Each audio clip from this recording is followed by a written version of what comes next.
Hi, and welcome to Murder Monday. I hope you're all well. Did you all have a good weekend? I've got the girlies waiting to come on. Hey, girlies, how you doing? Hi. Hello. Did you have a good weekend? Yeah, but today I thought I was gonna get snatched up. I got in a lift and immediately it said canceled and he locks the doors. And I'm like, what the hell? Oh my He was, God, he was like, oh really? yeah, but he was like, oops, I accidentally did it, like it was I mean, my heart sank. I was like, this is it. You thought your luck was in, did you? Listen, I was like, maybe I should try to open the door, like to see if the child lock is on or something. But then I was like, if I do that, then he's gonna think that he's gonna know I think he's kidnapping me. I was like, just play it cool. It was all Oh good. my God, I bet your heart stopped for a second, didn't it? Jan, I'm telling you. I was like, maybe I should get on the phone and call somebody. 'Cause I was just talking to my friend, like, we need to send each other our what do you call it? Location. Locations and stuff. Yeah. I don't even know how to do it. Oh my God. No, I don't. What, when you send a pin or something? Like you send a Yeah. pin, don't you, I to don't them? have a I don't have an iPhone, so, Well, like, how do you they do it have on those Android? tracker. They have tracker apps, like I think where you can Okay. link up with a friend or whoever family member. Man, let your girl know because I was scared. But all is well that ends well. How are you, Bridge? I'm good. Like Good. over the weekend, I didn't do anything but watch movies. So my life was uneventful. Nice. Mhm. Well, like I said, I thought today we'll focus on a young lady called Carly Gregg. Um, Honestly, I did my research yesterday and got so depressed by it. I thought, oh my God, this is just dreadful. But it's something that we need to do. And I thought, yeah, have you heard of it, girls? Did you do your homework? That's what I need I to ask you. I did. Good. Bridge? I didn't. No, I didn't. And like 5 minutes before the live stream began, because look, like about a half an hour before the live stream, I was like, let me go clean my shower and bathroom and stuff. So I was cleaning my bathroom, and I was like, I need to mop the floors, so let me mop the floors too. And then when I'm mopping the floors, and I was like, shoot, Jan told us to do homework, and I could have been listening to this stuff while I was cleaning. And I was like, and then like 3 minutes before the live stream, I was like, let me get on Chat GPT. And I asked, I said, did Carly Gregg die? And then I asked it, why did Carly Gregg kill her mom? Bridget, you should be ashamed of yourself. Oh God. So we're Well, all ready to go. yeah, so we're all ready, and yeah, raring at the whatever. Anyway, so let's get over to here and do it properly. Which one are we on? We're on this one.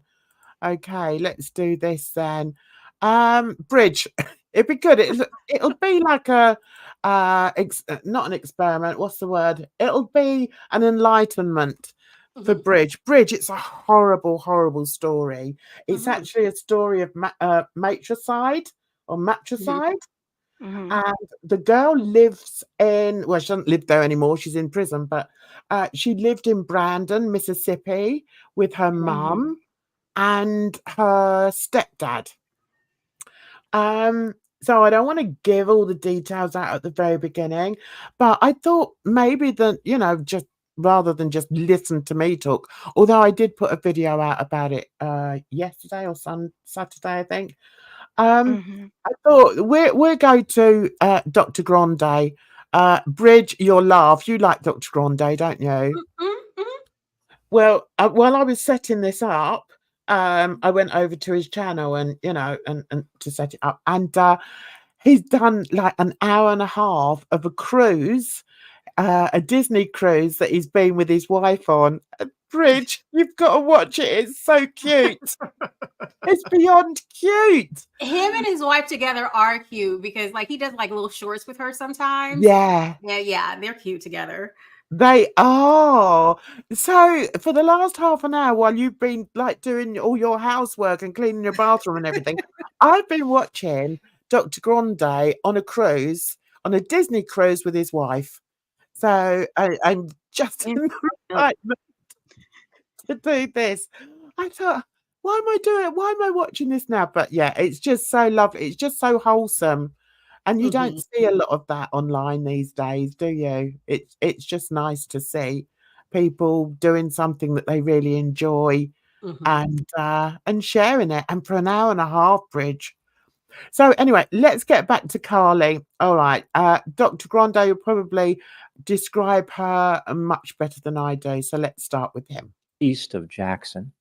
Initially, she lived with her mother, Ashley Smiley, and her father, Kevin Gregg. But the couple divorced, and her mother married a man named Heath Smiley.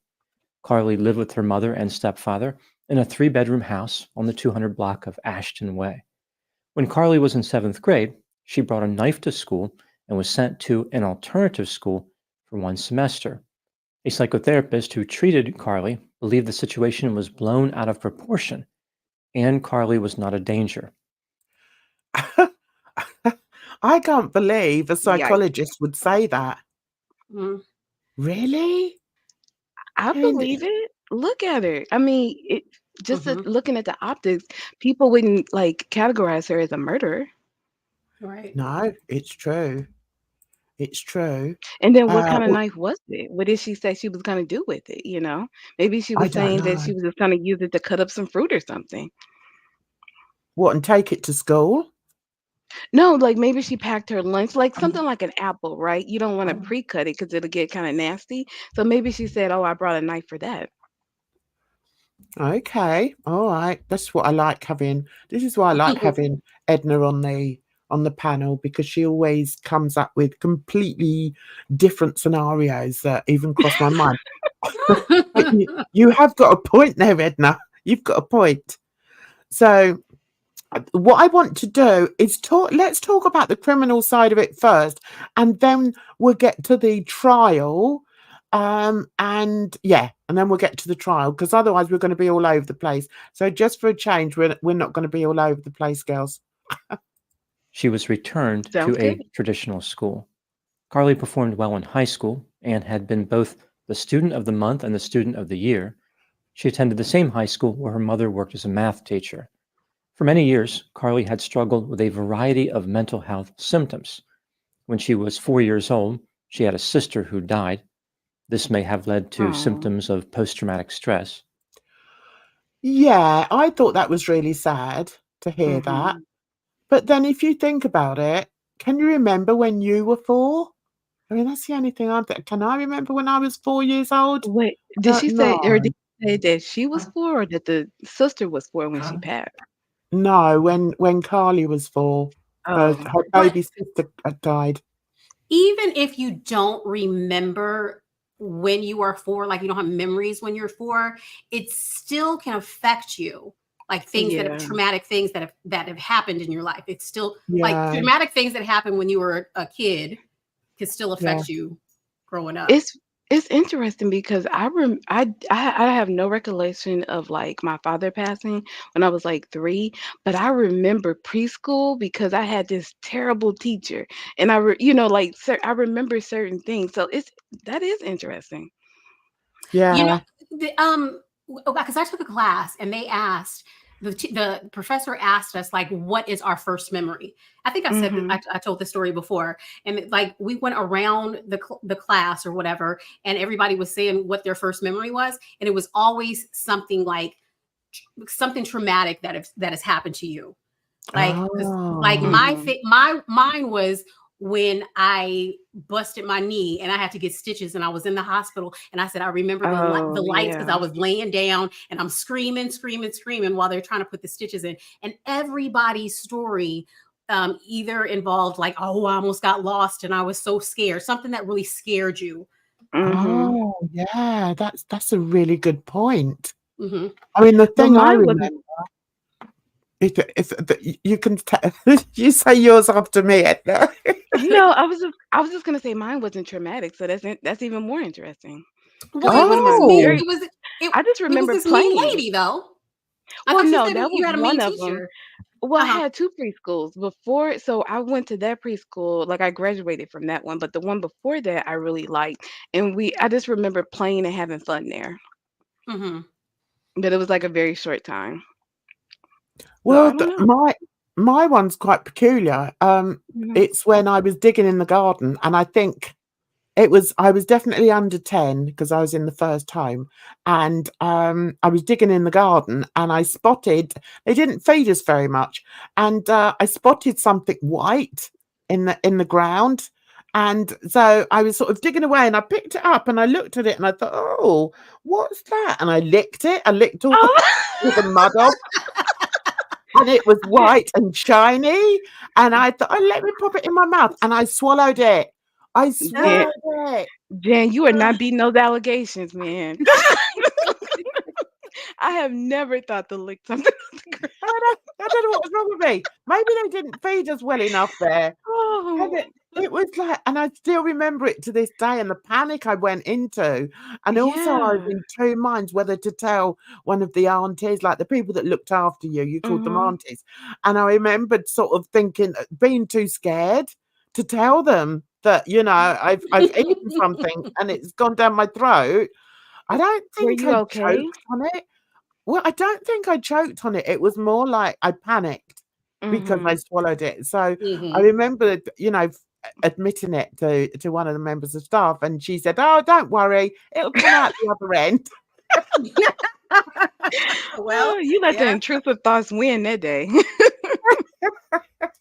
So I really think that's my first memory of, of being a Yeah. child. Weird. Let me say hello to Mariama. Hello, nice to see you. Right, so Look, let's you get see what's her name? Mariama. She didn't come in with all the emojis because Nightbot got her yeah, Oh, the well, ones. right. Yeah. I need to have words with this Nightbot person. They're trying to mess with my chat. Sorry about that, darling. Anyway, so let's go on. I don't want to play too much of him because it's not right. But he is interesting, and I suppose as long as we stop, it doesn't matter. Mhm. Carly would later report that she had experienced symptoms of depression when she was 9 years old. During the summer of 2023, Carly experienced insomnia. Do you know? I what do you think, guys? At 9, are you able to recognize if you're depressed? I don't know if you would have the verbiage for it, the vocabulary, but I think you can. Like, I Yeah. was watching something about like neurodiverse children. Like you can have like your first instance of like burnout as young as like 5 or 7. Wow. Oh, right. Oh, okay. I didn't know that. Okay. In January 2024, her mother, Ashley, connected Carly with mental health services. Carly received psychotherapy on a weekly basis and was prescribed 25 milligrams of Zoloft. This is an SSRI, often used to treat depression. Carly was diagnosed with major depressive disorder and adjustment disorder. That's interesting. So, I suppose this is about when she was 9 years old. I mean, to medicate a 9-year-old, I Mhm. think is, I don't know, it's a bit of a, a dangerous route to go down. Yeah, Um, it wouldn't be my first choice because Yeah. I don't agree with the mental health. Um, I guess just like the idea if someone's depressed, they're not depressed for no reason.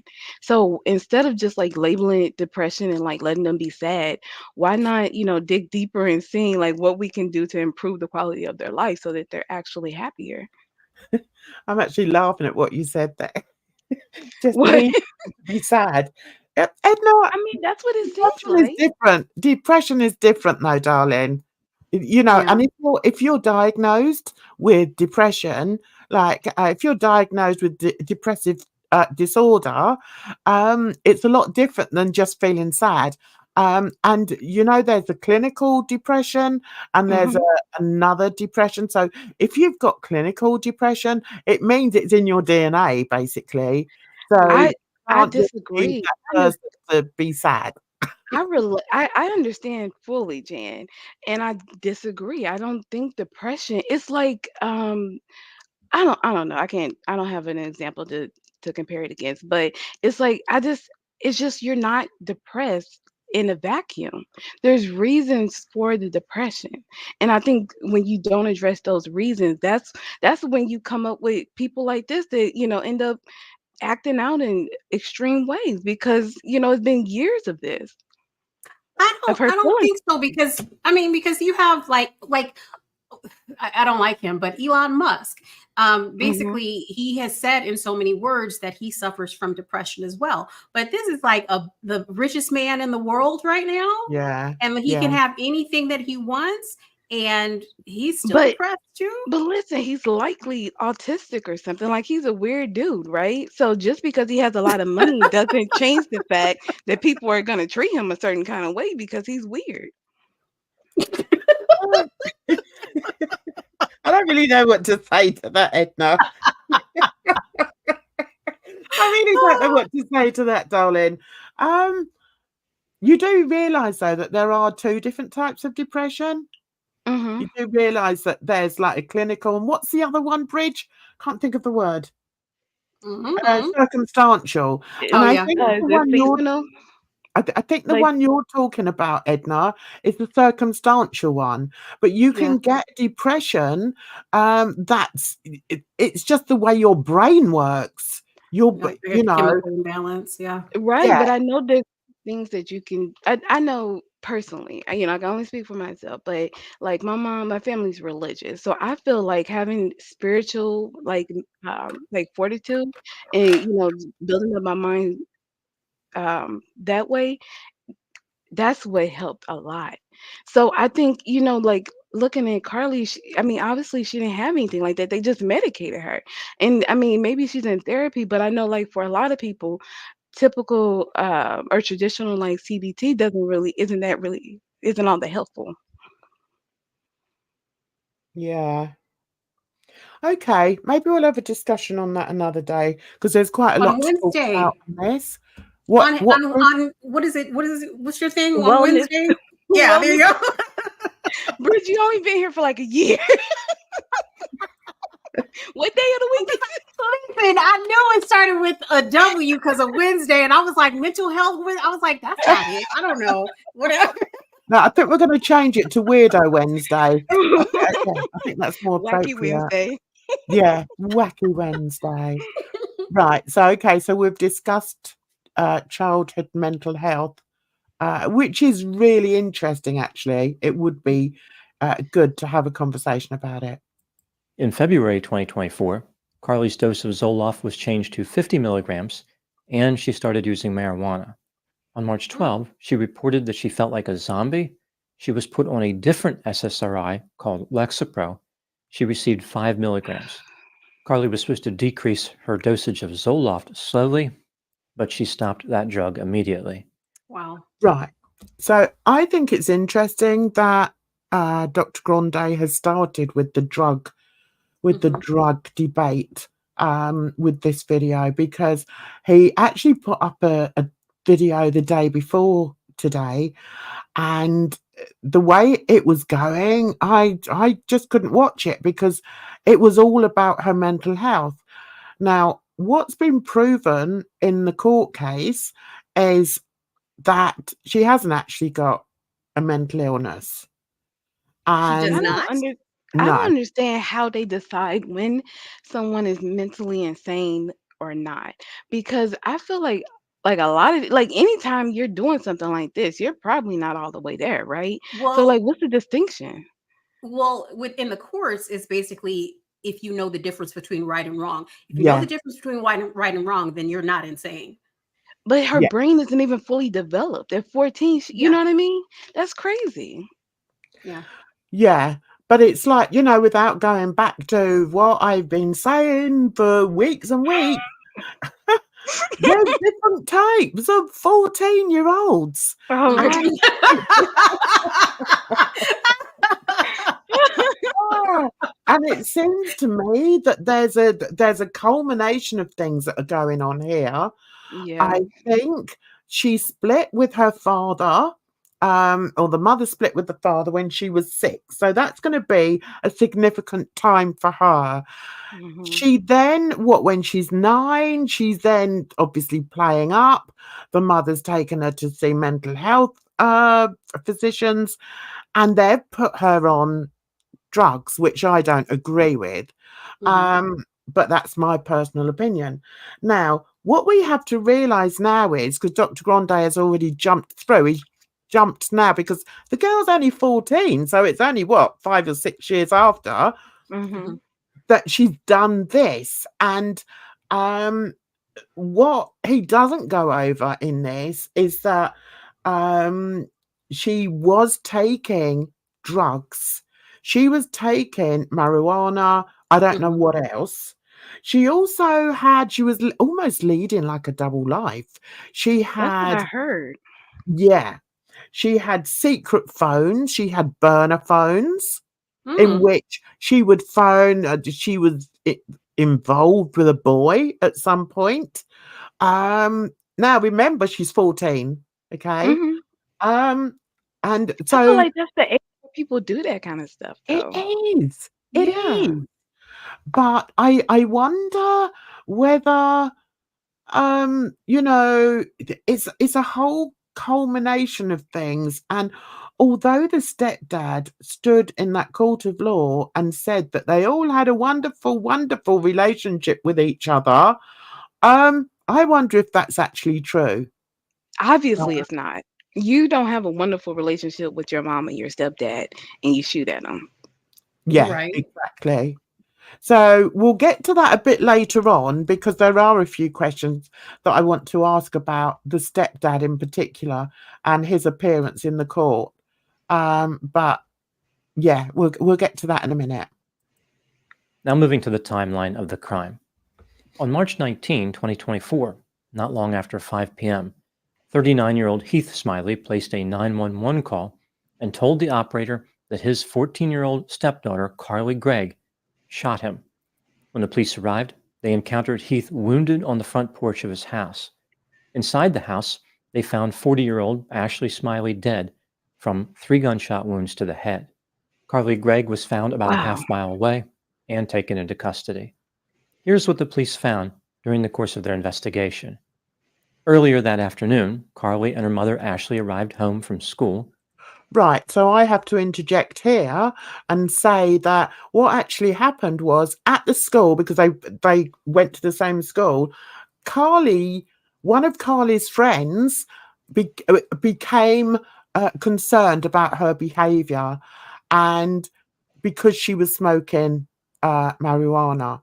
Mhm. So he or she decided that they were going to go and tell her mum because they were concerned. That's what I've heard. So it's not just a case of it was a normal day at school and then they came home and everything was hunky-dory. It's not that. What actually happened was Carly knew, I think she must have known, that the mum had found out that Yeah. not only has she got burner phones, she's also doing drugs, and there's a possibility that she's got a boyfriend.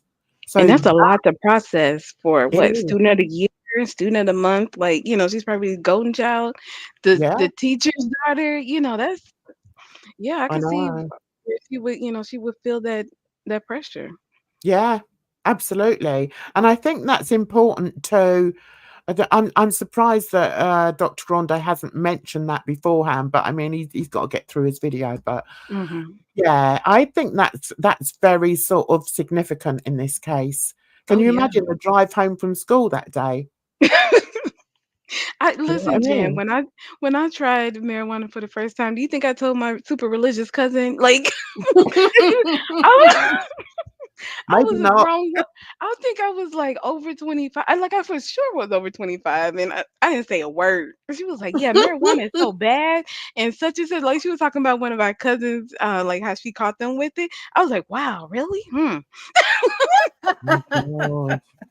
And also, you have to remember that she was only 14. Which Right. is, I mean, I've got a granddaughter who's 14, and Do you know, I've had talks with her about drugs because she's got girls or guys in her class that vape. And, you know, a lot of Yeah. them are into vaping. And she says, "Oh, Nan, you know, they all vape at school and they all do this and they do that." And I think, "Oh my God." And I think, thank God my kids or my grandkids are all very, very sensible kids. Mhm. Mhm. And they're not going to be easily swayed, you know, but there's Yeah. some kids that are. So yeah, I just wanted to preface this bit on the video. The house was equipped with a surveillance camera inside the kitchen and a camera in the garage that pointed outside. When Carly took the family dogs out, her mother Ashley searched Carly's bedroom, probably for marijuana. After Carly brought the dogs back in the house, she looked in her bedroom and saw what her mother was doing. In Mm. response, Carly walked to her mother's bedroom and retrieved a Taurus 357 Magnum revolver Oh my loaded God. with 38 special cartridges. As she walked from her mother's bedroom back to her own bedroom, Carly Oh, kept her hands behind her back to conceal the weapon from the oh. camera in the kitchen. At 4:14 p.m., Have you not seen that, Bridge? Mm-mm. Oh, it's I saw the horrendous. video, but I couldn't make out what was happening. So yeah, now with him narrating it, it's clear. Yeah, I mean Oh, that's I the thing though. Like I wouldn't have a gun in the house or one that's like not locked up. Locked up. Mhm. but I mean, there's a couple of things that I want to address here. Firstly, did she look as if she was having a psychotic break? Mm-mm. Mm-mm. Mm-mm. Not at all. She wasn't in a frenzied state. She wasn't in a manic state. Those dogs, bless them, what beautiful dogs, didn't have a clue what was going on. So Mhm. No, the dogs were makes it shocked. which makes it seem even more callous because Mhm. Yeah, animals pick up on things. So yeah, she yeah. must She have just, wasn't pacing or anything. Yeah, like that's when. Yeah, she looked very calm and collected. yeah, it's just insane. And you won't believe what she did after that, guys. Oh my God, I'm gonna have to find it. Hang on. I'm gonna have to find it because I don't know if I put it on my last video, but I just can't believe what it was, what I saw. All right, just bear with 1 minute. Because a lot of people have covered it. Right, will that show it? Yeah, okay. Let's have a look at this one.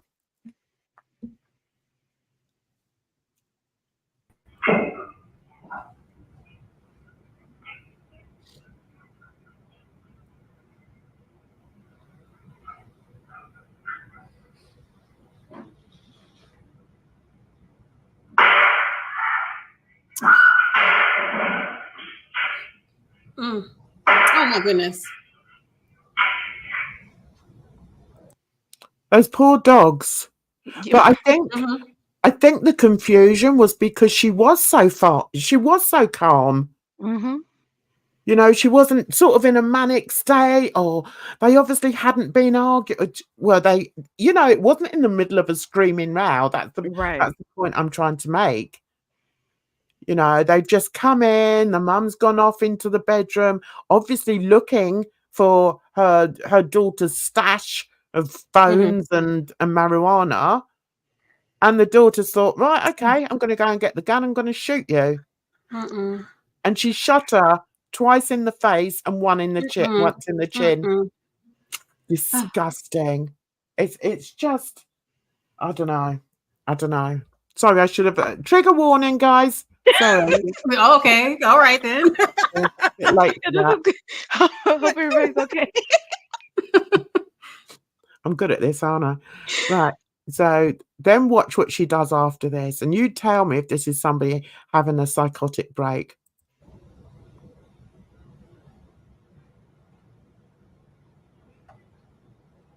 Oh,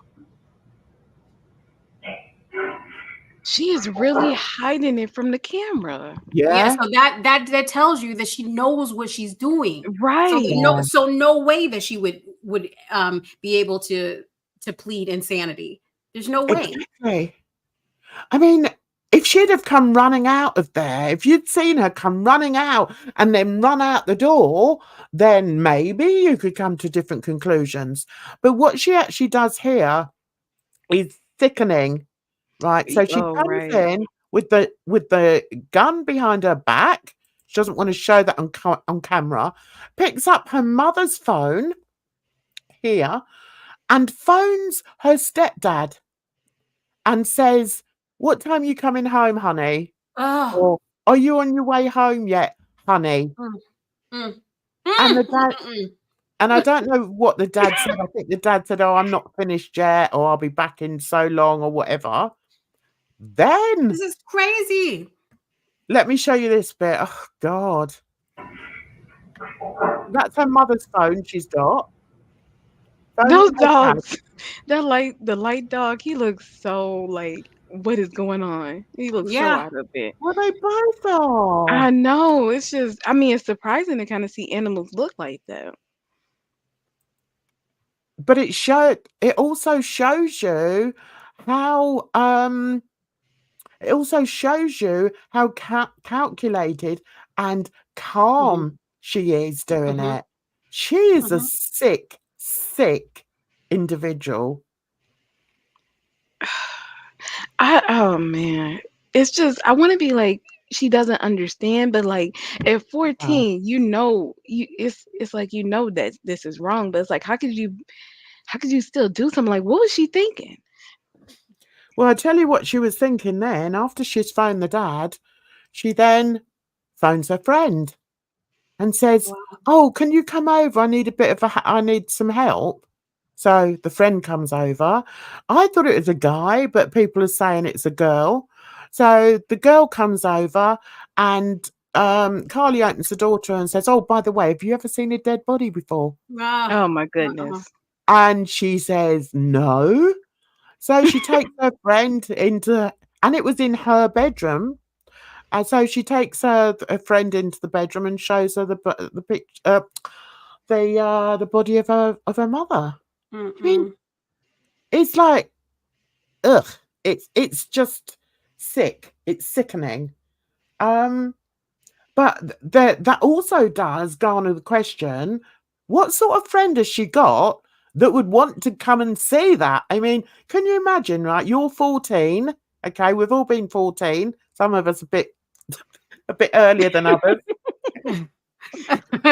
So you're 14 and if your friend contacts you and asks you to go over and when they open the door, they say to you, "Oh, have you ever seen a dead body?" And you go, "Oh God, no." And they say, "Oh, well, let me show you. Let me show you my mum. I've just shot my mum." And there were 6 bullets in the gun, and I'm saving 3 for my stepdad. Mm-mm. So after after she's shown her friend, her mother, her dead mother, she's then said, "Well, if you wait outside because I need to finish off my stepdad now." That is oh my goodness. I'm trying to think if what would I have done at 14 if a friend I had said I something think like this? I think I Mm. would have ran home and told my mom. Yes, Yeah. exactly. I would.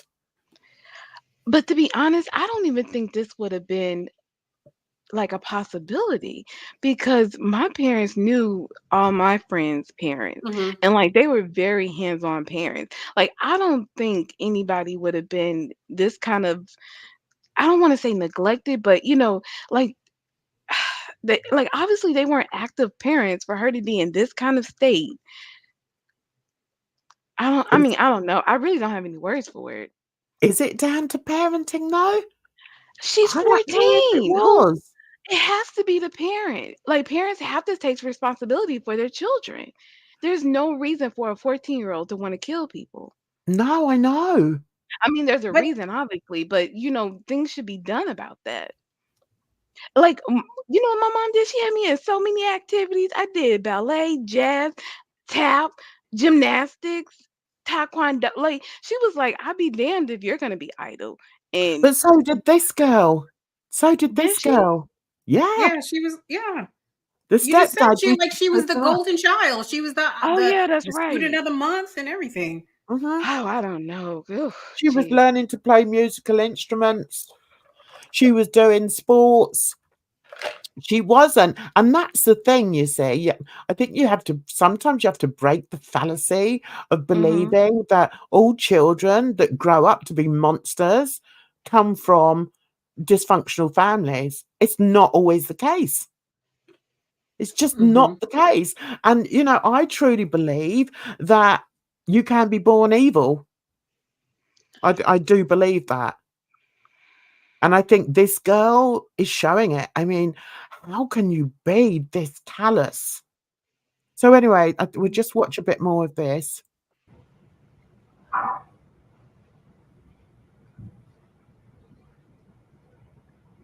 So those dogs, they're like, oh, what's happening? Oh, and you see them looking over to the room, don't you?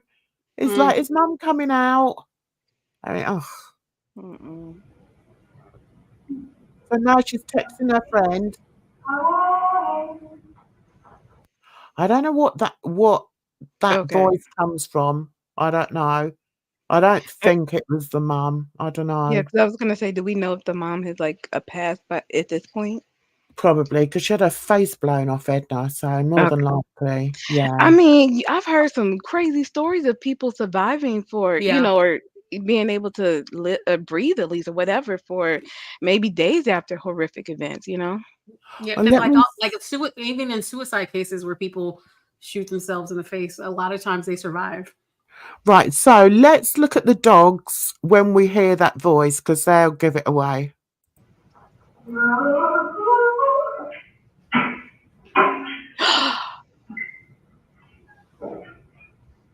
So going back to the room. Yeah, and then it man. ends there. I mean, how horrific.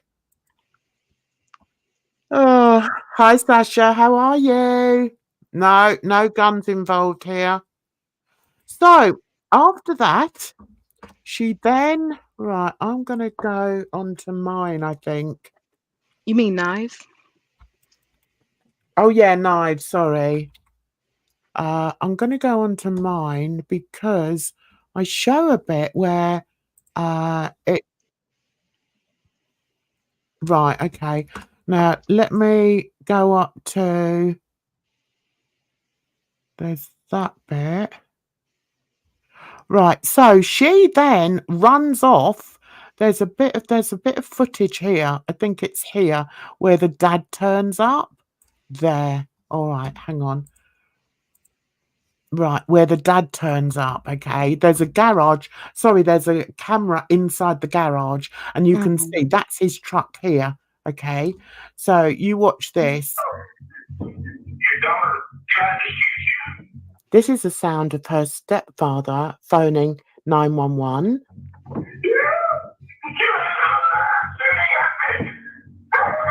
So she jumps over. Look, there she is. Wow.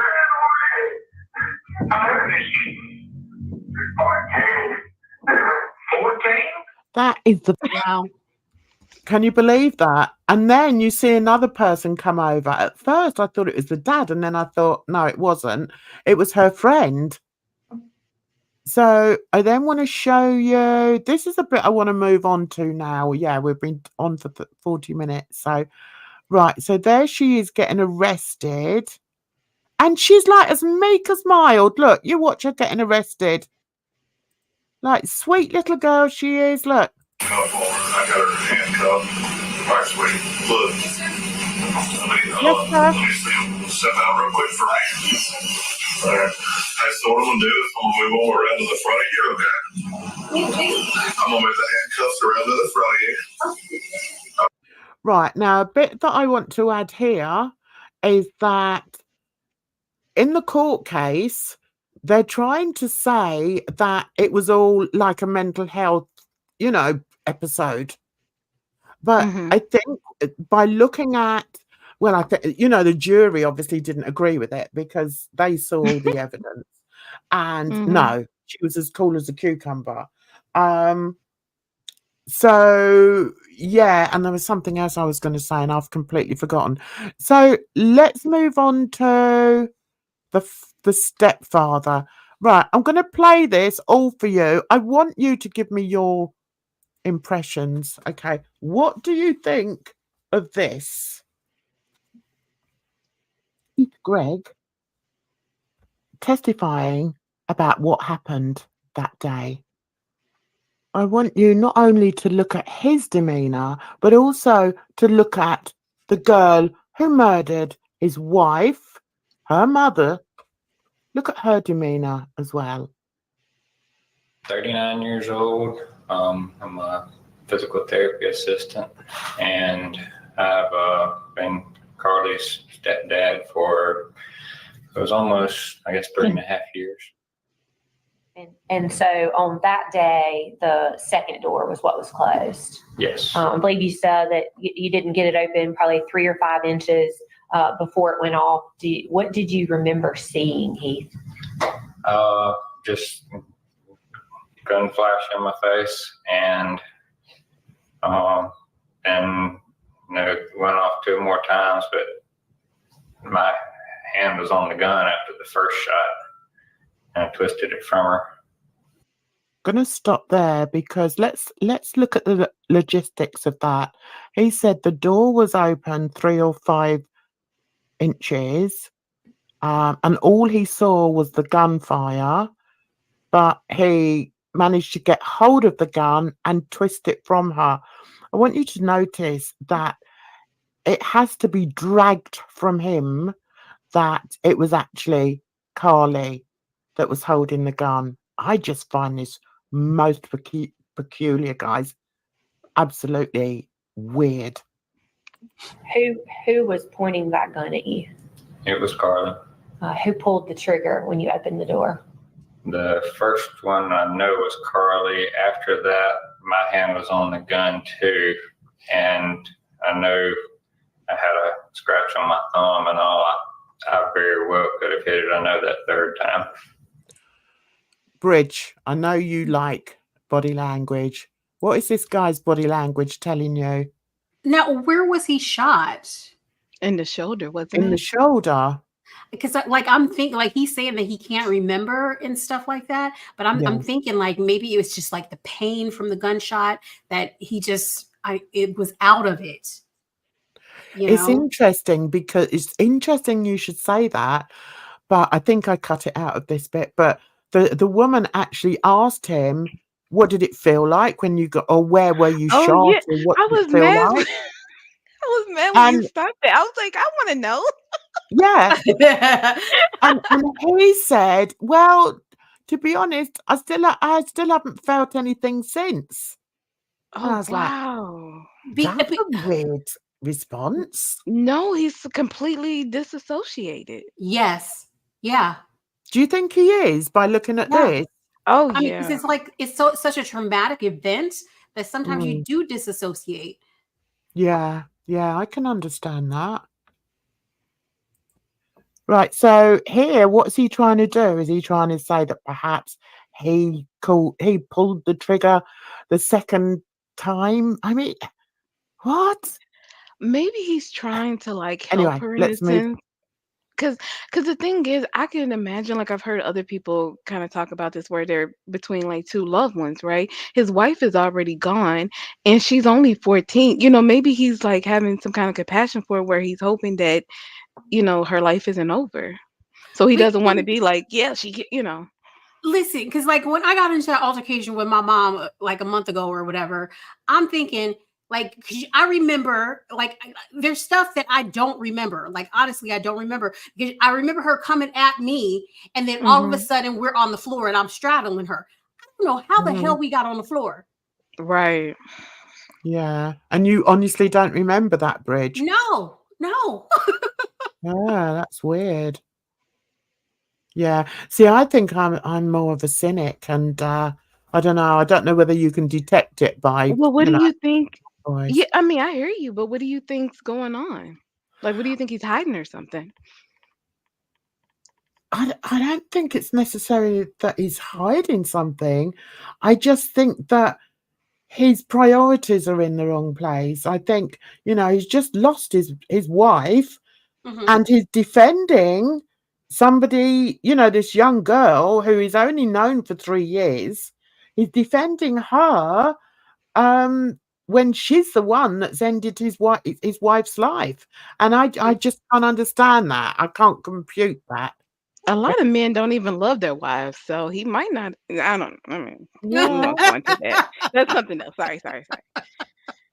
And now No. Edna's looking for affairs, and he was having an affair. No, but I'm just saying, like, I mean, I think the man is in shock still. Like, Yeah. I couldn't imagine this happening. But also, when you lay on like our society of how women are treated and wives are treated, I mean, maybe I'm not saying that he wanted her to die or anything, but if you're not like super in love with the woman and she passes, you're not going to get the same response, Hmm. I hadn't thought of that. I mean, there are some reactors who are, saying that he should be more looked at. He's coming across as being really creepy, and maybe something was going on, and blah, blah, blah.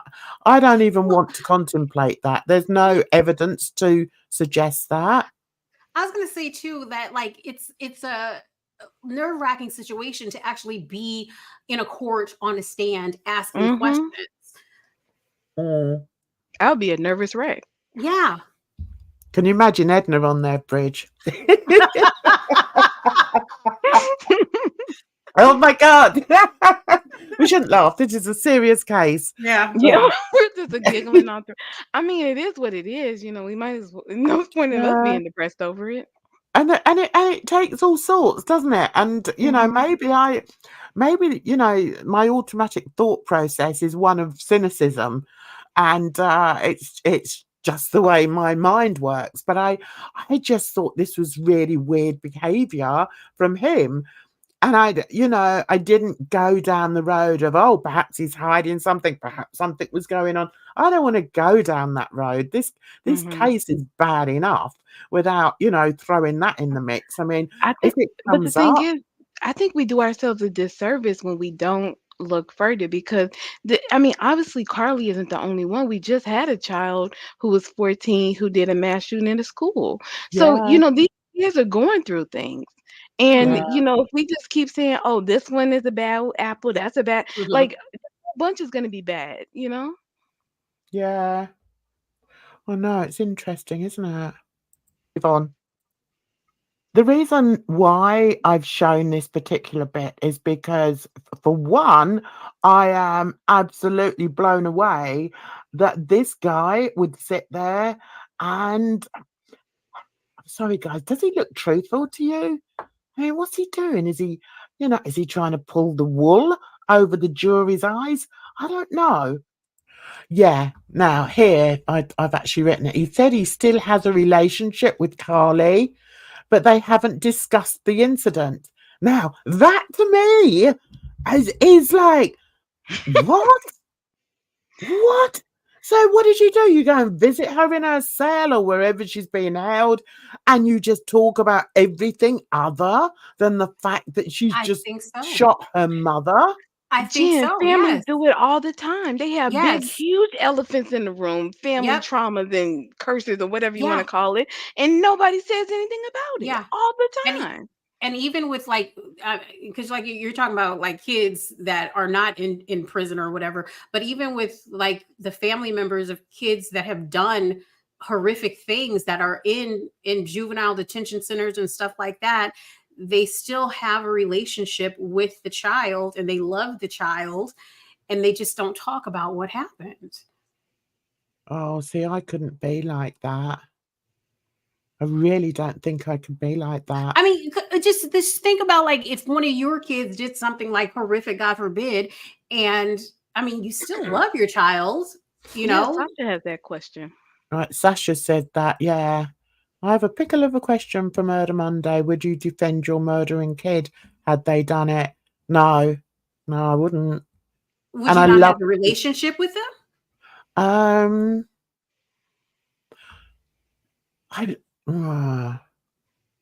I think there's a difference in defending them or having a relationship. Yeah. I would probably still have a relationship with them, but I couldn't defend them. Yeah. I think there's a difference. Yeah. And this There is. guy is actively defending her and putting ideas into the prosecution's or the jury's mind that it was a psychotic break. And that I don't think he should do that, because that means that the child, supposing she was found not guilty, but she still had to go to a mental hospital for a period of time, she's eventually going to be let out, and then she's going to think, oh, well, I've got away with it once, I can get away with it again. Thanks, Sasha.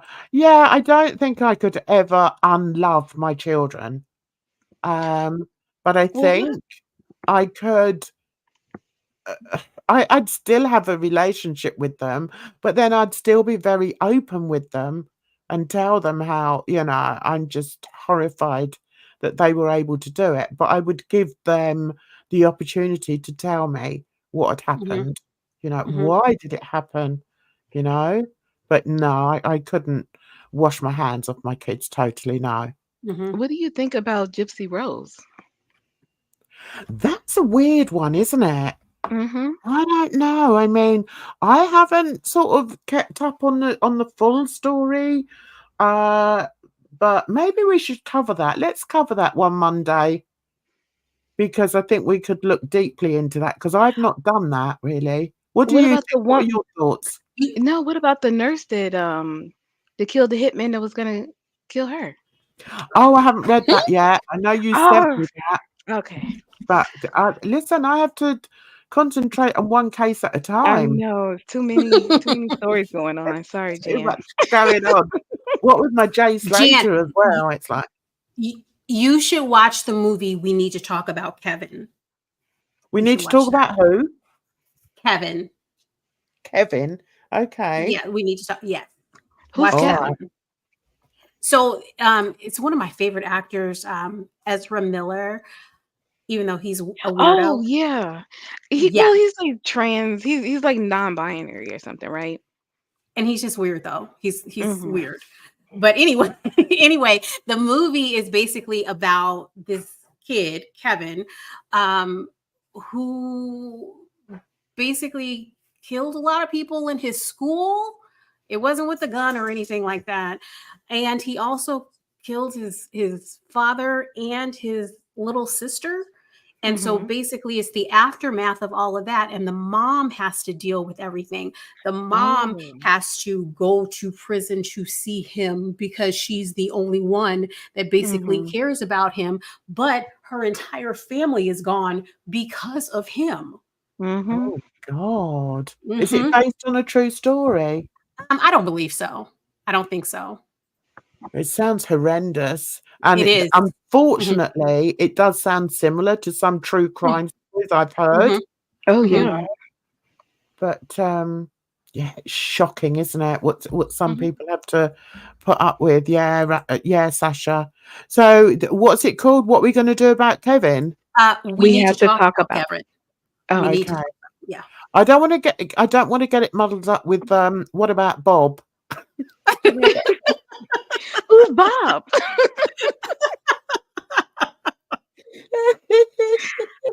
Bridge, do you know that film? It's a comedy, isn't it? Yeah. And I can't remember who's in it. Richard Dreyfuss is in it. He's the doctor. So funny. He's the psychiatrist. And I can't remember who it's called. What about Bob? Oh, is it? Oh, yes, yes. Bob Willie. With Bill Murray. Bill Murray. Yes. Have you not seen it, Edna? No, I've never even heard of it. It's hilarious. It's a classic. It's about this guy who's going through, he needs a bit of help, mental health help. So he goes to see this psychiatrist, and so he's getting on well with this psychiatrist. I think he's only been to a couple of sessions with him, and then the psychiatrist says to him, "Oh, I'm off on my holidays next week, so I won't be able to see you for a month. And this guy gets all hysterical. Oh, how am I going to manage without you? Oh, I don't know I'm going to be able to do. Oh, doctor. And the doctor's like, don't worry about it. I've forgotten what his name is in it, but yeah, that's where it comes from. That's where that saying comes from. Baby step. Oh. That's where it comes from. So anyway, the doctor packs up his stuff, and him and his family go off somewhere. And the whole film is about him. I've forgotten what the name of the guy is, but it's the patient follows him to his holiday place and Oh, keeps wow. turning up. Like when they're going off on the golf course or something, he'll just turn up. And although it sounds awful, it sounds a bit stalkerish in reality, but it's just such a funny film. It's such a funny film. Okay. Oh, and then he forms a relationship with members of the family. And that I'm going to stop there in case you want to watch it. Yeah. It's a good Well, film, thank isn't you. it, Bridge? I I love haven't it. seen it in years. I haven't seen it No, I in years. haven't. So An all defense of his stepdaughter. Hello, matey. You've just lost your wife. Shouldn't that be more important? She's I had a already scratch dead, on my Jan. thumb and all. Yeah, well, that's so. I He just, still lost her. I mean, yeah, but I mean, I think he's focusing on, on her right now. Like, I mean, obviously, so is she up for parole? I guess we haven't gotten her yet. Okay, I'll shut up. no. And I only cover this bit as well. Because I'm doing different parts to this. So I very well could. on that. Now look, eye closing is a definite red flag to me. Um, Right, Bridge. What do you think? See, I So think all what this did you eye say? closing. He's trying to block out, because eye closing means you're trying to block out something that yeah, happened. I think it's a red flag if they look up. Like if they look up to the right. That's what they told us at the tax office. If people are looking for numbers on the ceiling, you better watch out. What? No, that doesn't make sense, because like I look up a lot. Like if I'm trying to remember something, I'll maybe look Mhm. up to the side. Mhm. Yeah, but then if you look down to the right, you're recalling something, aren't you? Yeah, That's No, that's where what I your think it memory is. bank they is. said that's not true. They said that's Hmm. not true. You can like look anywhere and try to recall. I find myself looking just like to the side and sometimes up if I'm trying to remember something. Oh, Okay. well, I tell you what, if you go into Edna's tax office, you better wear I'm a gonna be bloody in jail. I'm gonna be in jail bulletproof for tax shirt. fraud. I'll be in jail for tax fraud with Edna. No, I'll just have to ask more questions. That's all. You'll be Are you drove 100 miles every weekend? should be giving you the side eye, Bridge. Don't believe a word you say. You're gonna have to substantiate all of those deductions. Right. So whilst I agree that eye closing can be indicative of trying to sort of block something out, but I also feel it's a way of blocking other people out as well. Yeah. Mhm. Yeah. So in which case he could be fibbing. That's my idea. But hey, we don't always have to agree. Peter, I know that third time. How close, Heath, was that gun to your face when that went off? Look at her face. Yeah. I'm sorry, guys, but just look at that face. Maybe It's like no emotion. No emotion. Psychopath. Um, Well, that's weird. So when she shot the gun, the door was only open 3 to 5 inches, but she was a foot away. Listen, guys, I'm no good at measurements, maths, forget it. I'm rubbish. But I don't know. I don't know. Does that sound right to you? Well, if the door is only open a little bit, he says he only saw the gun, so maybe she just um stuck her hand out with the gun, and so she shot him, got him once in the shoulder. Then he could grab the gun since that was all that was there, and then it sounds probable. Okay. did you ever get struck by a bullet? Yes, one of them kind of grazed right through this muscle up here. Can you tell, ladies and gentlemen, what did that feel like? That's got to be one of the most stupid questions I've ever heard. Sorry, guys.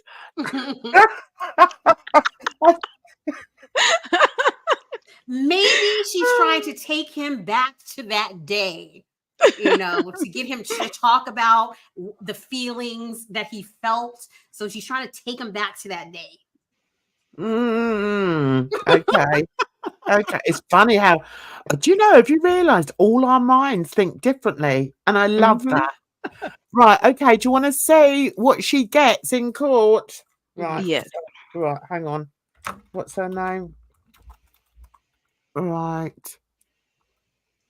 Sentence. That's the one. Let's choose the right one. This one. Oh no, that goes on forever. News Nation. No, we won't do that one. Law and Crime. Oh, I forgot you're still I'm still on live. I forgot I'm still on live. Let's go. Let's La-di-dee, la-di-da. I'm rubbish at this. I'm rubbish at this. Right, okay. So that's where she gets her sentence. Let's do this one then. Tonight, a Mississippi teen sentenced to life in prison without parole for murdering her mother and attempting to kill her stepfather. We, the jury, sentenced the defendant, Carly Mass and Gregg, to life imprisonment. 15-year-old shooter Carly Gregg sobbing in court as she learned her fate. Carly Gregg is evil, and that's not easy to say, but the truth of the matter is sometimes evil comes in young packages. The jury seeing 5 days of disturbing evidence. Okay, so we've seen that. Yeah, so she gets life without the possibility of parole. So what do you think about that? Because I've been reading comments in some of the on some of the videos, and some people are saying, "Oh, but she's only 14." So what do you girls think? There are actually laws in some states right now, and they're like laws have changed where you cannot convict a minor of life imprisonment. You can't do it. Oh, I have to say, because I haven't already said it, she was tried as an adult, which I think is quite interesting because she was 14 at the time and she's only now 15 because this happened in March. So, yeah, I'm with Sasha. I think it's a deserved sentence.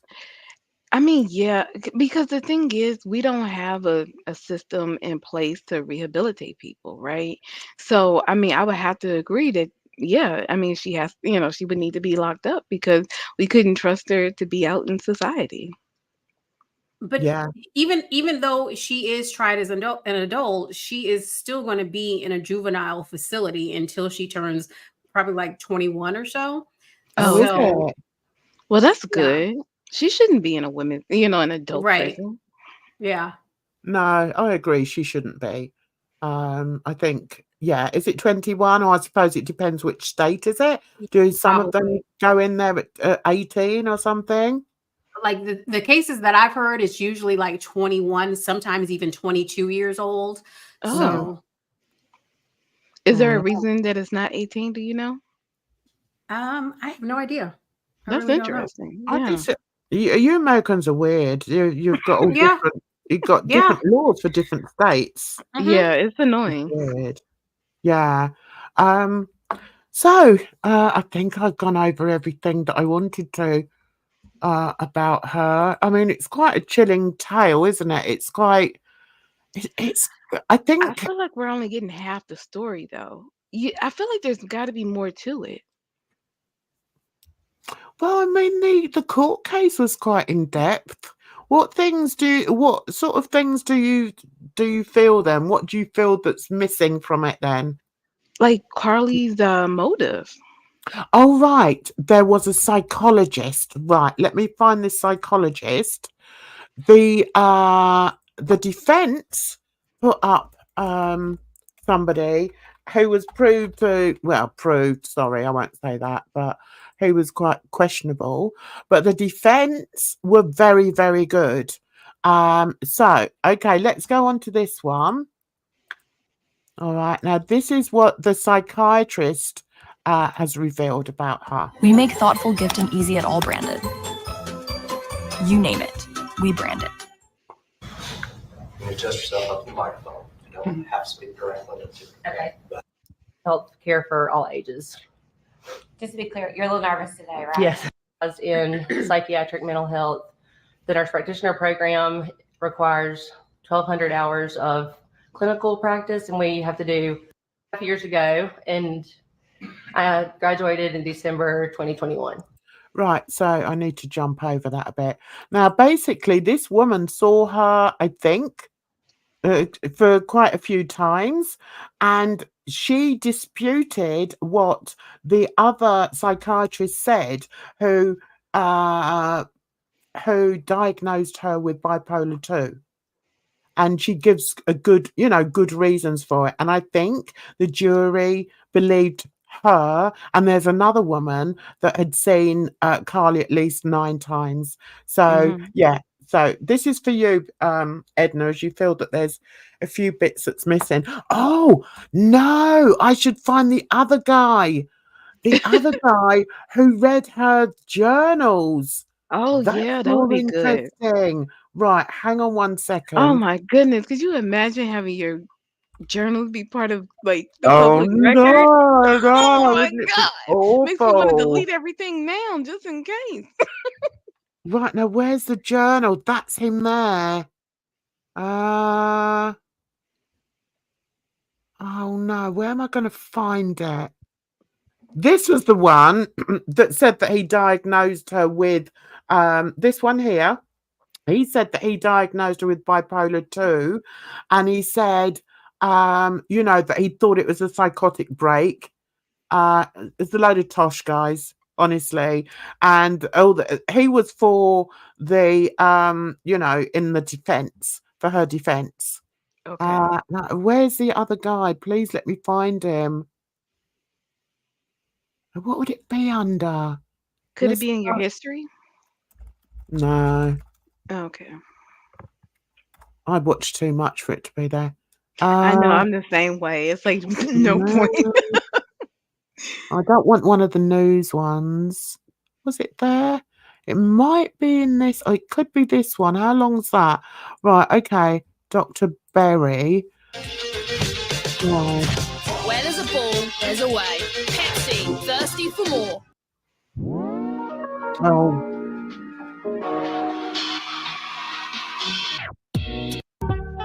Right, so let's see. Shush a minute. Right, so that's the prior therapist there. I need the guy that had all her journals, and this is him, and he's a state forensic psychiatrist, this guy. Okay, we'll watch this. 9% has been the defense. This is my first case being retained for the prosecution. Harsh things, in my opinion. I think a lot of it's true, but I think his delivery was kind of blunt. And is the South used to this? Because I know that he's it came off, but and sometimes forensic experts do have that disconnection. The other therapist, Right, we don't really want her on there, do we? What was this guy's name? Forensic psychiatrist. Right. We got there in the end, guys. We got there. Forensic files. Get rid of that. Right. I just want him. I don't really want that woman talking over it. What would it be under then? That one, maybe. Was it day 4? There. Oh, there he is. There he is. Right. And like that woman was just saying, I know what she meant. His where is it? There. right, his way of talking wasn't very professional, put it that way, but he did describe everything that he'd read in her journals, and the journals went back years. So it was quite interesting what he said that she'd written in there. Okay, let's go. But in the state of Mississippi, it's simply knowing legally that it is wrong. And so just to clarify, even if they didn't morally know it was wrong to kill that alien, they thought it was an alien, in Mississippi, you still don't get to insanity. Correct. Oh, right. So here he's explaining what is meant by insanity in a court justice environment. Which I already explained to the layman public in Jan's chat. Thank you very much. Yes, you did. Thank you very much. What would we do without you? Okay. Yes. There's a lot of mention from her friends, and which, can we go to 1.25 I or try not to put 1.5? too much weight into that. You're so demanding, Edna. Please. He's speaking so slowly. Okay, let's try this. Because that can be hearsay, opinion, text messages here and there about substances, but there was a lot of it, which made me think there could be more involved here with substances. And it seems like that was the trigger or the impetus for the conversation on the 19th between her and her mother. So I do think substance abuse is relevant. Did you also review the results of the drug screen of Ms. Gregg? I did. Could you tell us a little bit about that? Yes. There was a drug screen that was obtained, I believe, at the juvenile center after she was detained, and it tested positive for cannabinoids. Did you have the opportunity to review the vital cord records also? I got some records from Region 8 afterwards. I did not get the vital records afterwards. Only it may have been in Discovery, but by that time, I think I'd already written my report. And what was in the records, medical records, mental health records after the fact, to me is highly skeptical. And so I don't necessarily put a lot of weight on what was said after the fact, given the very large suspected secondary gain. Dr. Pickett, if there were Yeah, one thing I have to add here, when she was seen by the other psychiatrists or mental health professionals before it happened, there was never any claims of hearing voices or, you know, having psychotic thoughts or delusions. It's only started happening since the case has started or since this happened, which is a bit telling. Yeah. I mean, I don't think that those intrusive thoughts or whatever began, with the case. I think she's probably had those thoughts for a minute and maybe didn't share it with the therapist. Like, I don't know if she was hearing voices and all that, but I feel like you don't just think, oh, I'm going to get found out. Let me go. You know what I mean? Like, I think maybe she had this in her mind. No? No, I don't think so. So you think it was like, go ahead. I was gonna say that, like, there was that case with that boy that killed that one girl. She was a cheerleader. It happened like a couple of years ago, and when he got caught, then all of a sudden he was like, the courts were trying to talk to him. The judge was trying to talk to him, and he's just like, what? Like, he was trying to act crazy. Yeah. And I think, a lot of people have realized that they can get away with murder by pleading insanity. And I think a lot of it, I shouldn't make accusations, but maybe some of it has come from her defense team, because look at the way she's dressed. She's not dressed like a regular 14-year-old girl. Or 15-year-old girl. So they've obviously, painted this picture of, like, a twee little 15-year-old girl, when we know by the facts that she's nothing like that. And this psychiatrist does pick up on that. And when he explains what it's like to have voices, and how, when he's spoken to people that have said that they've had voices, they speak about it in a very different way. Whereas hers is very, I think he used the term very textbook, So it's like somebody's looked up Mm-hmm. the symptoms and told her what the symptoms are. So she's like, oh yeah, I get this voice and it Mm-hmm. tells me this and it tells me that. And yeah.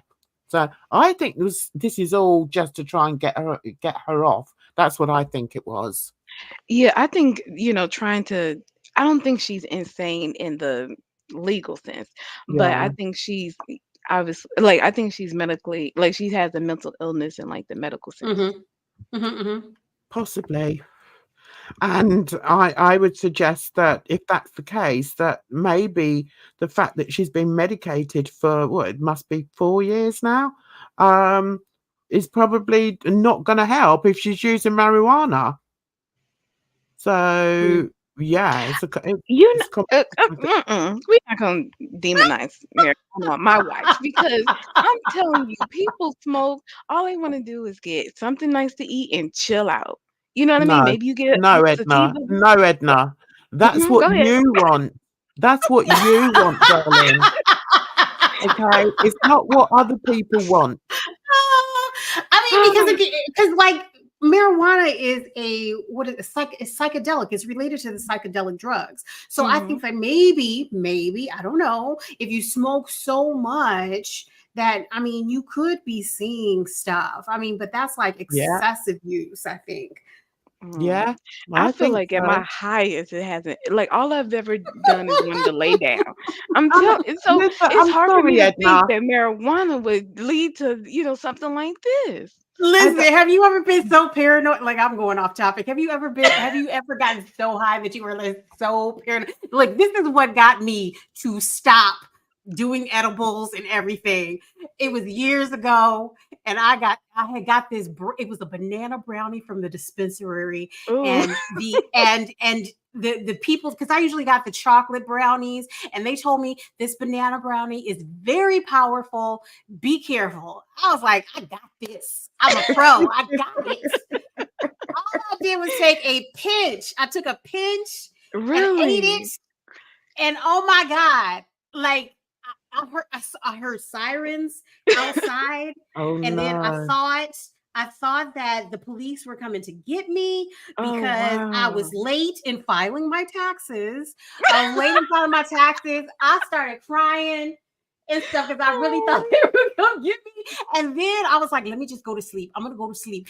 Because like you go to sleep, you wake up, you cool. I went to sleep. I woke up, and then I was still high, and I'm crying because I was like, this is gonna be my life for the rest of my life, and I don't know what to do. I have never had a bad trip. That's crazy. I Yeah, know but one time I was drinking and got high. Man, I thought I was in outer space. I was like, girl, where's the light? Where are we?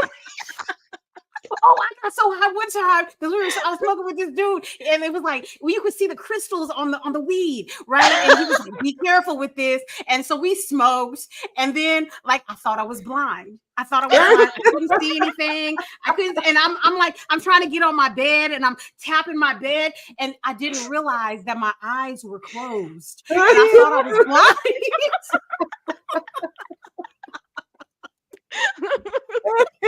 So I mean, I'm telling you, I don't think the drugs would like affect her in such a negative way. But it's not just the drugs, though, is it? It's not that she's thought, oh, I'll go and have a puff, behind the back of the bike sheds, and just to get me through the day. It's not like that. We don't know to what extent she was using, and also, if one of her friends was so concerned that they went and told her mother, can you imagine? Yeah. That's a major thing for a I don't think 14-year-old to do. I don't think so. I would have like me and my friends, we weren't doing anything, whatever, and she would talk to her mom about stuff. Like I think if you have a good friend and they're concerned, they would mention it to your parent without you being like out of control. Just the fact that she's 14 smoking is enough to tell a parent. It's worrying. Yeah. Yeah. I mean, sometimes I do wonder why I have you on this panel, Edna, because you don't agree with anything I say. Nothing. Nothing whatsoever. That's what makes it so funny. But I just want to remind you, Edna, of an instance where you were as high as a kite and disappeared off of a live stream. Do you remember that? And both Bridget and I were calling out your name, and I could see you still had the mic on, and there was a sound of groaning, and then you disappeared off the Again, your internet. voice just sounds so calming and relaxing in the back of my head. I I was just think like lulled I off to think sleep. I think I did hear some snoring. There was some Yes. snoring You going. might Do you have. remember that, Bridge? And we even Yes. finished the stream, and I said, "Oh my God, bye then, Edna," and nothing apart from this noise in the background. And then you disappeared for like weeks and weeks, making me and quite a few other people believe that something sinister had happened. Do you remember No, that, Edna? sorry. You know what? I'll talk to you about it privately, but I It's just too watched late. the We've just video. talked about it. There's nothing more to say. Stop thinking, oh, I'll come back with another reason. No, we know what it was, Edna. Yeah. I mean, it's no excuse, but I was just okay. Sorry, moving on. I have no retort.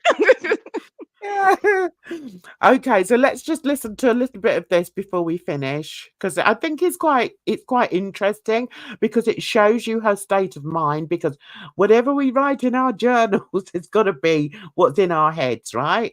Right. In the vital core records that show the presence of marijuana, what would that indicate to you? It would indicate that she had used marijuana at some point in the recent history of that drug test.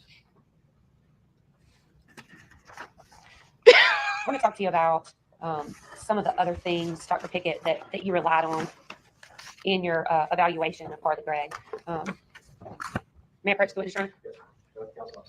I mean, what did they want him to say? Or what did they expect him to say? What about the marijuana being in her bloodstream? Because she's like, well, what did you take from that Oh, I that result? know. And he's like, that she had marijuana. Like, like of They course. do have some stupid questions, honestly. Yes. This is her journal. So the text messages at the time of the offense are a window into her mind at that time. And having her words that close to the time of the offense is a pretty good window into her mind and what she was thinking and how she was doing at that time, in my opinion. And I asked Dr. Gugliano, I believe you're present in the courtroom, it's not very common that we actually have like medical records from an defendant the day before they commit a violent crime, is it? In experience, I'll have medical records related to somebody who's had a crime, but having somebody do a exam the day before is pretty unusual, rare, not the typical norm. If I have that, I'm very thankful for it. I want to talk, when we get to your what you relied upon on the day of the incident, I want to talk a little bit more about the text messages and things too. No, I want to move on to what she actually wrote in there, because I think that was more concerning, and the things that she was interested in. Right, here we go. It's it's funny because we all know, professionals have a certain jargon, don't they? They speak with a certain, way of speaking, a certain flow. They use certain words. This guy seems to have skipped that lesson. I mean, I'm not saying he's no good at what he does, but he seems to have skipped the, vernacular lesson. No, Dan, it's Mississippi in the South. So I think Oh. people just automatically assume a Southern accent sounds dumb. No, I'm not saying that. It's his phraseology. His whole phraseology is wrong. Yeah, that's part of the southernness of it. Yeah. Oh, The okay. dialect. I'll take that back then, and I apologize to anybody who may be living in the South of America. Yeah, because like I had a boyfriend that was from Mississippi. He had a thick ass Mississippi accent, and he would always complain. Well, not always complain, but he complained that people always thought he was dumb. Mm-hmm. Yeah. One of the smartest people, like in my scholarship group, was from like a rural part of Missouri, and everybody thought, kind of underestimated him because of that. Uh-huh. I don't think it makes him look dumb. I just think it's unusual to find somebody, in his position, and he's got a good position. He's a forensic psychologist or psychiatrist, to not use the words that I'm familiar with. That's all. I'm not saying that I Yeah. think he seems Well, dumb. no, I just think it's kind of like Steve Harvey, where, like he's progressed to a certain point in his life, but he still sounds the way he does. I think Yeah. he could have the education, but that doesn't necessarily change who he is and like how he speaks and stuff. Mhm. I mean, I get your point, Jam, where because like I can switch it on and switch it off. Like if Yeah. I'm like with a group of like kids from the inner city and stuff like that, I'm gonna talk like them so I can relate to them. But then if Mhm. I get around like some professionals, then I'm gonna be professional. I don't think That's that right.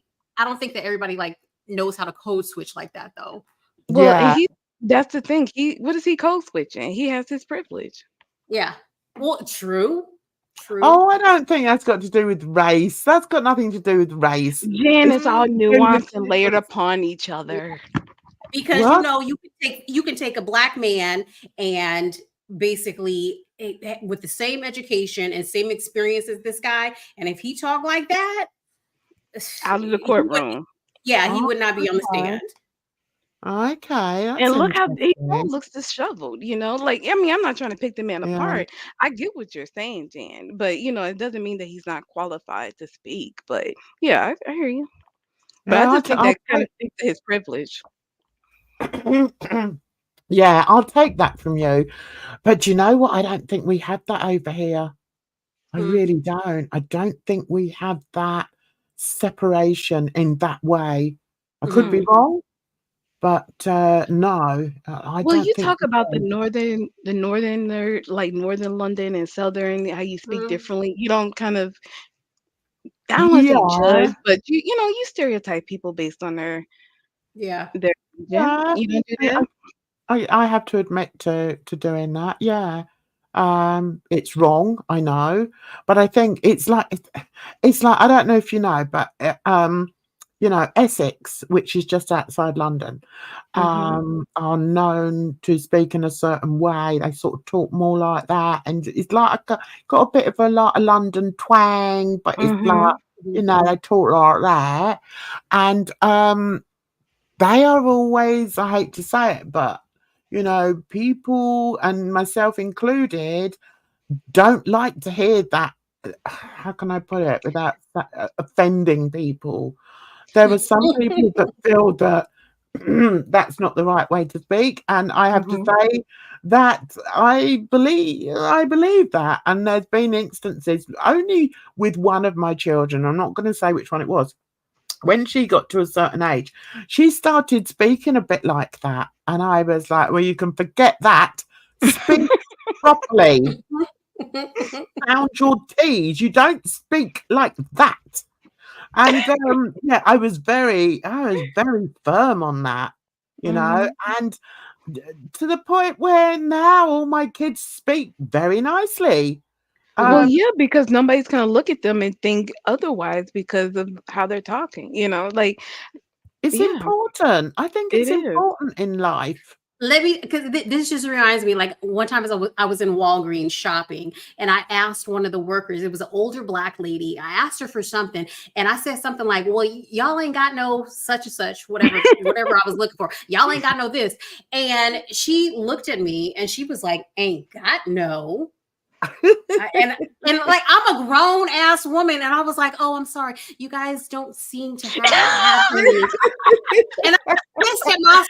I got pissed at myself later because I'm an educated person. And I got this Walgreens No, worker correcting me. listen, you have an elderly black woman telling you anything, you button up. Yeah, And exactly. that's exactly what happened. Can you two remember that, please? Whenever I'm speaking, you're on my panel. Yes, You know, ma'am. I feel like I'm on a losing streak sometimes. You know what I mean? Anyway, let's get to the end of this. It's time to go. Thank you. Right, come on, find a bit, man. He's burping and oh, come on, man. Did you see him? He was comfortable. Yeah, okay, we there? No? Right, come on. Dissociative disorders are put right next to each other intentionally to show their relationship. In my understanding, at a basic level, there are some dissociative disorders that you dissociate uncontrollably, with no prompts, with no stimuli. Dissociative identity disorder, which used to be called multiple personality disorder, the dissociative fugue that Dr. Clark talked about, where these patients will just randomly and in a very general, unintentional way get up and travel somewhere. But it's random. It's disorganized. They don't know where they're going. They're not in control of their faculties. They just end up in Dallas, Texas, and who am I? Where am I? Where's my credit cards? You know, it's an unintentional thing. That sounds like me every time I leave my front. Seriously? No, I have to plan everything. Where am I going? Where am I going? I swear, sometimes I'm in my car and I'm like, where am I going? Oh man. It's a bit worrying. I think I've been diagnosed by myself and family members. We're all members of we all seem to have a touch of ADHD, which is really weird. And it's so funny because I was out with my daughter the other day and we were just sat, having a meal. And we were trying to have this conversation and it was really weird because I kept going off on a tangent and then we'd get back to what we were talking about and then she'd go off on a tangent. And I said, you know what? We've all got ADHD. For God's sake. It's genetic. That's mad. And so, as I was looking through this, Carly never mentioned it to any of her previous providers. Ashley, who was very involved, never mentioned it. She did mention some zoning out, I believe, and Heath did call me, and we did not get out of this, but he did say she had some periods of kind of forgetting things, having to use a calendar to remember some things, which was unusual what he said. Also, voluntary intoxication. If she's smoking marijuana I don't know how often, at some point, I think she even may have drank Germex per one of her colleagues that said that. I don't know if that's true or just hearsay. But if there were some substances that she may have been abusing, it's hard to say. Was that related to substances, which she acknowledges to marijuana, or was that a real dissociative spell? And Dr. Pickett, I'm sorry to interrupt you. There was actually a point where Carly related either in her journal or to a provider that she had smoked marijuana on the 16th of March, and she had something come over her body that she had never felt before. Do you remember seeing that? I don't recall seeing that. I may have missed it. Right. Okay. We're up to an hour and a half. I think we're going to finish it there, but it's still such an interesting case. Did we fill you in with what you wanted to be filled in with, Edna? Okay. Edna, did you get from that what? She drank that? Sorry, you said Germex. Yeah. Oh my God. I was muted. I still don't see how, what made her go grab the gun and shoot the mom and want to shoot the stepdad. I'm still not seeing why she couldn't just deal with punishment, or you know what I mean? There's no case of abuse or something. What was she gonna be, kicked off the cheer team? You know what I mean? It doesn't seem like her reaction merits the situation or equals the situation. I think it has to do with a lot with age too, because when you get this thought in your mind and you really don't think of the consequences at that age. That's what makes me think that this was in her mind beforehand, because I feel like it's not adding up. Yeah. I agree with you. It's I don't think we'll ever get an answer for it. I mean, she's going to be put away now. I don't know whether they're going to try for a retrial or anything, but I can't imagine that they'd get a change in that, because there's so much damaging footage out there. It'd be no good appealing it at all. Well, one of the things in that movie that I told you about, we need to talk about Kevin.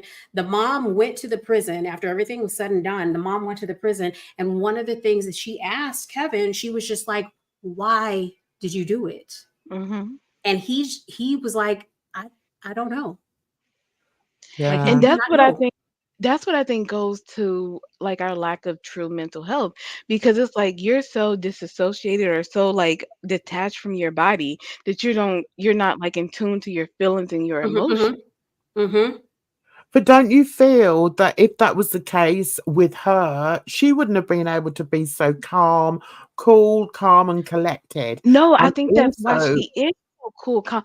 Jen, if you were in tune with your emotions, you wouldn't be able to do something like that. I think you would be No, the fact Okay. that she was so relaxed and so calm makes me think that she wasn't really in her mind and in her body. Yeah. She just like had the thought and she was doing the action, but she wasn't really putting two and two together. And I think that's like kind of like what happens with like psychopaths, like diagnosed psychopaths. Yeah. They don't feel any emotion for it. They're just doing the actions. Okay. Yeah. It's Now that makes interesting. sense. Yeah. And it would be interesting to know. I mean, perhaps her fate will be sort of a bit different nowadays, or her destiny will be somewhat different because she's going to be locked up. But it would be interesting to see if she gets any worse as she gets older, you know, whether this is just the beginning of her being sociopathic or. Right. But the thing is, because she's now going to be incarcerated for the rest of her life, we Like, how won't would you really know? know, or nobody will really Right. know how she would have been in the real world. But I mean, this isn't something where we can just like let her loose and track the No. experiment. So it's like, what do you do with those people? Like, Yeah. how do you help them? Yeah, I know. It's sad. Anyway, I'm girls, too- I think we're going to leave that here. Oh, sorry, Bridge, were you going to say something, honey? I was wondering, like, just thinking. I'm wondering because, like, I know that, like, in the juvenile system, they do get psychiatric help, but then, like, when she goes to the adult prison, will she have access to that mental health help? I think they do. I think they do over here, but I don't know how it works over there. Well, I've But I heard of different like prison programs where people go in and teach them different things. I would imagine that like it's a possibility of it, but I don't think that's probably like part of the curriculum. Yeah. But how do you feel that, her being locked away at such an early age, or do you think there's any possibility of her ever being made accountable for what she did? What do I you mean, mean? Isn't her being sentenced making her accountable? Yeah, because it seems to me, just by looking at her in the courtroom, that she showed no accountability for it. She did show a bit of emotion when she saw the body cam pictures, or the footage where, her dad was outside and he was screaming, he was hurt. And she didn't want to watch when they went into the house and that. But I mean, for me, there's absolutely no accountability from her whatsoever.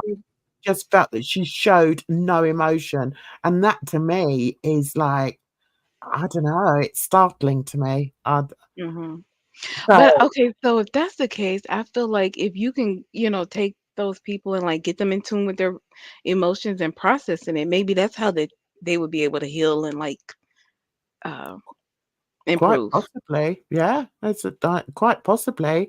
We Hmm. don't know, do we? But anyway, girls, it was really interesting. Thanks so much for coming up and joining in, and yeah, it's quite an interesting case, wasn't it? Yeah, it is. Yeah. So I think And I we're was gonna just let gonna say you've done it again, okay, Bridge. and see you Wednesday. Bye. No, what I was gonna say was we'll leave Wednesday, and Okay. we'll come back Friday if that's I'm all not gonna be right. here on I'm not gonna be here on Friday. Oh, where are we? Are we out on a date? No, because Oh, usually I go at 6 o'clock my time. That's like I always have to get off, but we bumped it yeah. up. We bumped up our little session. Okay, Oh, honey. okay. Yeah. Well, I'll probably see you next Monday then. No, I was going to Okay. leave this Wednesday because I want to do alternate weeks. So next week we'll do the Wednesday. And That's there's a right. good chance, I must remember to remind her that Kalari might come up and we can talk about, what were we going to talk about? Racism, were we?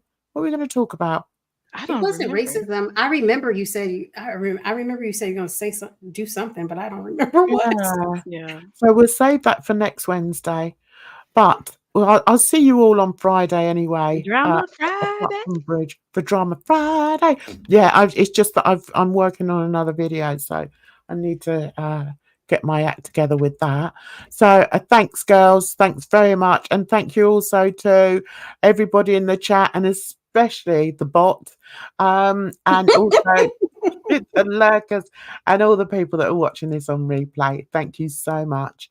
You take care of yourselves out there, because trust me, it's a rotten old world. Until the next one, bye bye for now.